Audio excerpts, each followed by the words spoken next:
on the first day of Rantmas, the thing that annoys me is setting up my goddamn fucking tree. No, let's talk about this, honestly. I know that they made a parody song, Bob Rivers made a really good one, of the 12 Pains of Christmas. Yeah, well, remember the first one was finding a Christmas tree. Yeah! You want to know what's worse than finding one? Setting it up. Oh, sure, you spent hours out there looking for the best tree ever, right? I mean, it's beautiful, it's perfect. It looks wonderful. You get it home, half the needles are missing because they blew off in the car. Of course they did. Then you drag it in through the door, scraping off the rest of them, till you eventually get the Charlie Brown tree sitting in the corner of your room. Perfect! That's just what you want. The Charlie Brown Christmas tree sitting in your living room. Oh, gather round, kids. We have Christmas. It's the Charlie Brown tree. Ugh.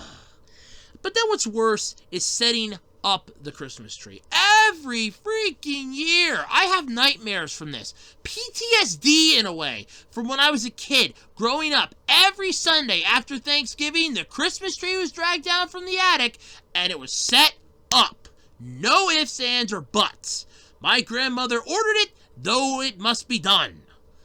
Oh, God, was that a nightmare. Setting up that tree was an annoyance, and I mean a horrid annoyance. My mom's hands would get scraped up, her arms would get cut open from the metal parts of the tree, because this was an artificial tree. Now, of course, a lot of people have opted for the artificial, like trees, LEDs, and stuff like that, and honestly, more power to you. That's 90% of the work done. Oh, look, we have our tree, we don't gotta go looking for it. Oh, look, it's easy to set up, it's perfect. Thank you! However, for those of you like me, forced to grow up in holly jolly hell between the end of November and the end of December / beginning of January, you are forced to deal with what I'd like to call the nightmare on Scrooge Street. Yes! Oh, God, it was just a nightmare. Now, let me sit down here and actually piece this out here for you. So, you have setting up the tree. That's putting it into the stand, putting the little pieces on, then getting the ornaments out and making sure they go in the right order and the right alignment so they look beautiful and touching and it looks like Santa's goddamn Christmas trees right in your living room. You wrap lights around it and the star topper right on top. The fire hazard waiting to happen, right?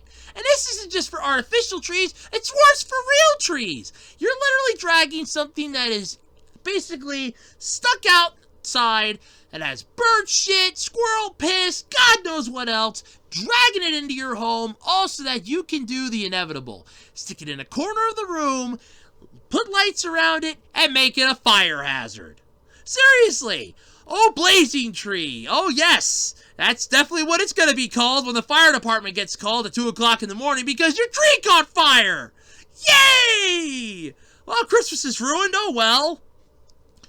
But it gets worse, because just the act of putting on the ornaments is basically a form of a smackdown competition. Oh, I want it here. No, it's gotta go over here. We want it here. Well, screw all of you. It's going up here.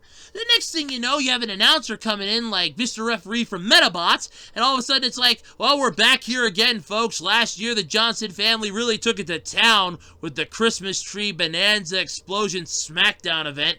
This year, though, they're a little older, a little wiser, and a little more experienced in fighting. Let's go down to the floor and see what's shaping up down there. Bob, do you hear us? Yeah, I hear you up there, Bob.